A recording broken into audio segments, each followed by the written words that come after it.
দেখেন, আমরা পৃথিবীতে একটা কঠিন সময় পার করছি। এই কঠিন সময় দ্বারা উদ্দেশ্য আমি রাজনৈতিক সংকট উদ্দেশ্য নেইনি। এই কঠিন সংকট দ্বারা আমি এই উদ্দেশ্য নেইনি যে পৃথিবীতে মুসলমানরা মাজলুম, পৃথিবীতে মুসলমানরা মার খাচ্ছে, এই কঠিন সময় বুঝাইনি। আমি এই কঠিন সময় দ্বারা যে জিনিসটা বুঝিয়েছি সেটা হলো, পৃথিবীতে মুসলমানদের শত্রু যদি আমরা মোটা দাগে ভাগ করি, তাহলে মুসলমানদের দুই প্রকার শত্রুদের সাথে আমাদের যুদ্ধ হয়। এক প্রকার শত্রু আমরা সবাই চিনি যে এরা আমাদের দুশ্মন। ইসরায়েল আমাদের দুশ্মন, আমেরিকা আমাদের দুশ্মন, ভারত আমাদের দুশ্মন। এগুলো আমরা চিনি, জানি। এদের সাথে বিভিন্ন জায়গায় আমাদের মুসলমানদের যুদ্ধ হচ্ছে। যেহেতু তাদের সাথে যুদ্ধ হচ্ছে, এরা যে আমাদের দুশ্মন, এরা যে আমাদের শত্রু, এটা আমরা কম বেশি সবাই জানি। ইসলামের আরেক প্রকার দুশ্মন আছে, ইসলামের আরেক প্রকার শত্রু আছে, যাদের সাথে আমাদের যুদ্ধ তরবারি দিয়ে হয় না, যাদের সাথে আমাদের যুদ্ধ বিমান দিয়ে হয় না, যাদের সাথে আমাদের যুদ্ধ ট্যাঙ্ক কামান দিয়ে হয় না, যাদের সাথে আমাদের যুদ্ধ হয় বুদ্ধিবৃত্তিক যুদ্ধ। মুফাক্কির ইসলাম মৌলানা সৈয়দ আবুল হাসান আলী নদভী রাহিমাহুল্লাহর ভাষায় আল গজওয়াতুল ফিকরিয়া। এ বাবারা, কথা বলো না তো তোমরা।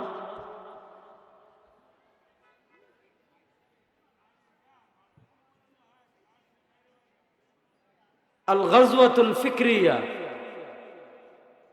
একটা যুদ্ধ হলো বুদ্ধিবৃত্তিক যুদ্ধ।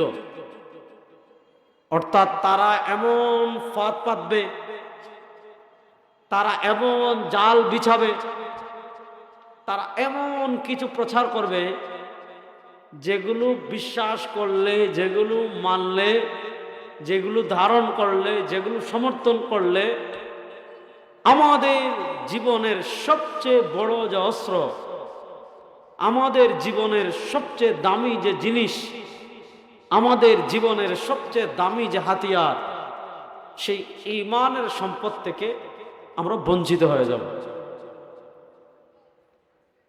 দেখেন, ইসলামের দুশমনরা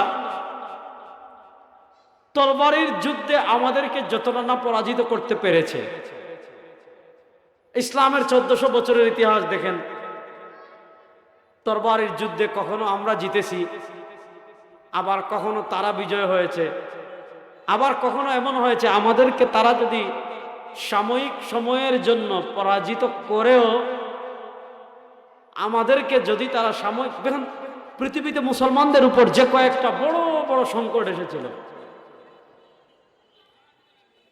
কি কথা বলবো, যেভাবে বাঁশি বাজাইতেছে, কথা ভালো করে বুঝেন।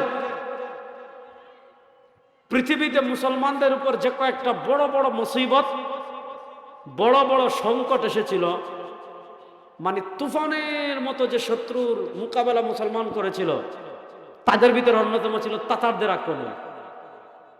আপনারা যদি মঙ্গলদের ইতিহাস পড়েন, আপনারা যদি তাতারদের ইতিহাস পড়েন, তাহলে আপনারা পাবেন তাতাররা যেই মুসলমান এলাকা দখল করত, তাতাররা মনে করেন বাগদাদ দখল করেছে, হালাকু খান পুরো বাগদাদকে শেষ করে দিত। এমনও হয়েছে বাগদাদ যেদিন মঙ্গলরা বিজয় করেছে, এমনও হয়েছে ইতিহাসে পাওয়া যায়, বাগদাদ যেদিন মঙ্গলরা জয় করেছে, মঙ্গলরা যেদিন বাগদাদ মুসলমানদের থেকে জয় করেছে, বাগদাদের সব মানুষ, সব মুসলমান, মুসলমান বাচ্চা বলেন, মুসলমান শিশু বলেন, মুসলমান নারী বলেন, মুসলমান বৃদ্ধ বলেন, মুসলমান বৃদ্ধা বলেন, মুসলমান অসুস্থ মানুষ বলেন, সবাইকে তাতাররা মেরে ফেলেছিল, কাউকে রাখে নাই। সেদিন বাগদাদে রক্তের বন্যা বইয়ে গিয়েছিল। বাগদাদের বড় লাইব্রেরিতে যত কিতাব ছিল, সব কিতাবকে, সব বইকে, ফিকহের বই, তাফসিরের বই, আকীদার বই, সব বইকে তাতাররা কি করছে, নদীতে ফেলে দিয়েছে, দজলা নদীতে ফেলে দিয়েছে, ফুরাত নদীতে ফেলে দিয়েছে। দেখা যাচ্ছে এমন অবস্থা তৈরি করতো তাতাররা, মঙ্গলরা, যে এলাকা বিজয় করতো এই এলাকা একদম সমূলে ধ্বংস করে দিত। তো মুসলমানরা তখন মনে করেছে যে তাতার এরা মানুষের কোনো জাতি না, এরা ওই যে আল্লাহ কোরআনে বলেছেন ইন্না ইয়াজুজা ওয়া মাজুজা মুফসিদুনা ফিল আরদি, ইন্না ইয়াজুজা ওয়া মাজুজা মুফসিদুনা ফিল আরদি। কিয়ামতের আগে ইয়াজুজ মাজুজ জমিনে কি করবে? ফাসাদ সৃষ্টি করবে।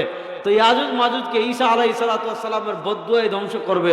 ঈসা আলাইহিস সালামের বদদুয়া ছাড়া কোন বাহিনী, আরে আমেরিকা বলেন, চীন বলেন, জার্মান বলেন, জাপান বলেন, পৃথিবীর যত বাহিনী আছে কোন বাহিনীর ক্ষমতা নাই, কোন অস্ত্রের ক্ষমতা নাই দাজ্জাল আপনার ইয়াজুজ মাজুজের বাহিনীর মোকাবেলা করা। কারণ তারা সংখ্যা এত বেশি হবে। হাদিসে আসছে তারা বের হওয়ার পর প্রথমে সামনে সমুদ্র পাবে, সমুদ্রের পানি খেয়ে শুকিয়ে ফেলবে, মানে সংখ্যায় তারা এত পরিমাণ থাকবে। তো তাদের মোকাবেলা করার মতো সামর্থ্য তো পৃথিবীর কারো নাই, তাদের মোকাবেলা তো পৃথিবীর কেউ করতে পারবে না। তো তাতারদের আগ্রাসন দেখে মুসলমানরা মনে করেছিল যে এই মঙ্গল তাতার এরা হলো হালাকু, এরা হলো আপনার ইয়াজুজ মাজুজ, এদেরকে কেউ পরাজিত করতে পারবে না। সেই তাতারদের ফিতনাও মুসলমান, এই যে প্রবল প্রতাপশালী যে তাতাররা মঙ্গলরা ছিল, মুসলমানরা কিন্তু তাদেরকেও পরাজিত করেছে। আপনার আইনে জালুতের যুদ্ধের কথা জানেন। এই তাতার মঙ্গলদের সাথে সুলতান অনেক বড় বড় যুদ্ধ হয়েছে, তাতাররা পরাজিত হয়েছে আইনে জালুতের যুদ্ধে।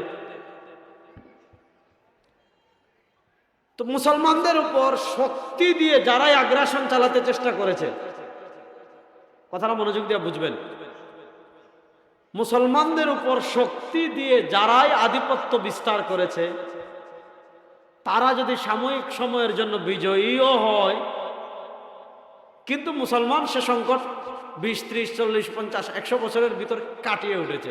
আপনি তাতারদের আগ্রাসন দেখেন, মুসলমানরা মোকাবেলা করতে পেরেছে।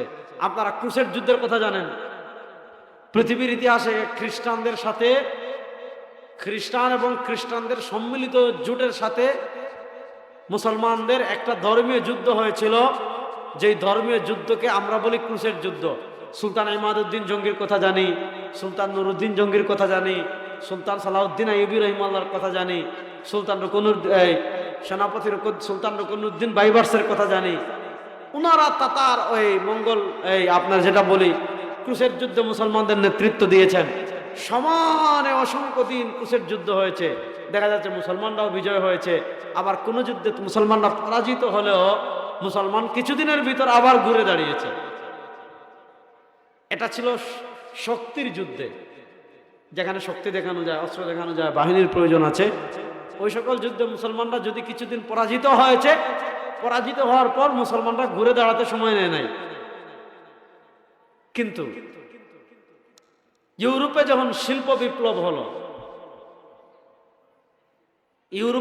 ইউরোপের রাষ্ট্রগুলো যখন ধীরে ধীরে উন্নতি হলো, ইউরোপের রাষ্ট্রগুলো যখন উন্নতির দিকে অগ্রসর হলো, এগুলোর প্রভাব তারা সারা দুনিয়ার মুসলমানদের ভিতরে এভাবে তৈরি করেছে যে তারা ওই তরবারির যুদ্ধের সাথে সাথে আরেকটা যুদ্ধ চালু করেছে।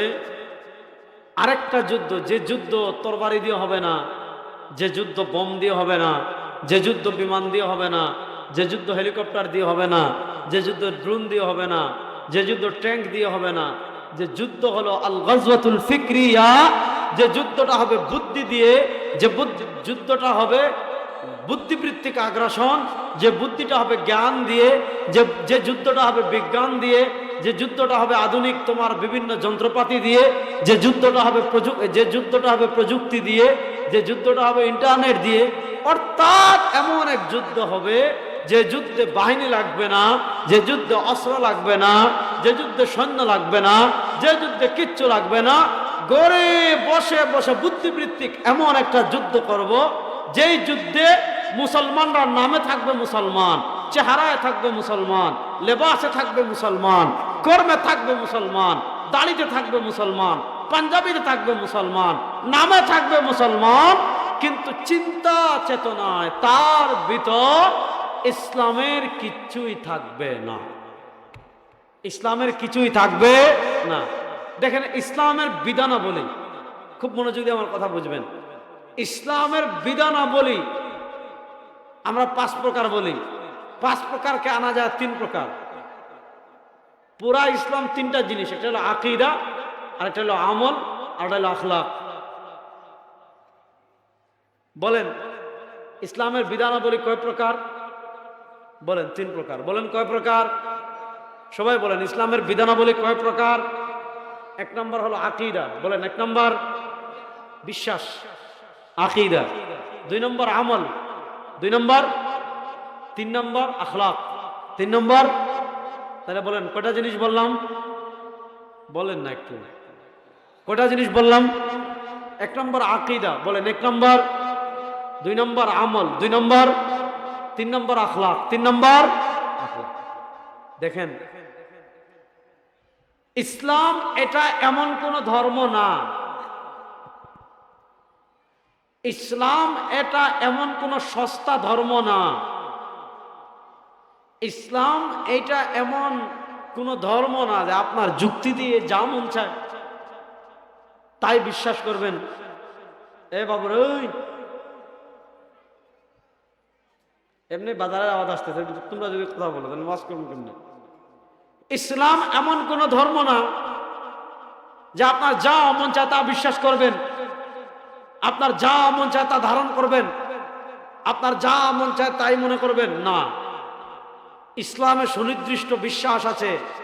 আল্লাহর ব্যাপারে আপনি এই বিশ্বাস রাখতে হবে, নবীর ব্যাপারে আপনার এই বিশ্বাস রাখতে হবে, ফেরেশতাদের ব্যাপারে আপনার এই বিশ্বাস রাখতে হবে, পুলসিরাতের ব্যাপারে আপনার এই বিশ্বাস রাখতে হবে। ইসলামে সুনির্দিষ্ট যে বিশ্বাসগুলো আছে, এই বিশ্বাস, কিছু বিশ্বাস এমন আছে যে বিশ্বাসগুলো লালন না করলে আপনি ইসলামের গণ্ডি থেকে বের হয়ে যাবেন। আবার কিছু বিশ্বাস এমন আছে যে বিশ্বাসগুলো লালন করলে আপনি ইসলামের গণ্ডি থেকে বের হবেন না, কিন্তু আপনি জান্নাতের পথ থেকে বিচ্যুত হয়ে জাহান্নামের পথে চলে যাবেন। আপনি সঠিক পথ থেকে বিচ্যুত হয়ে পথভ্রষ্ট হয়ে যাবেন।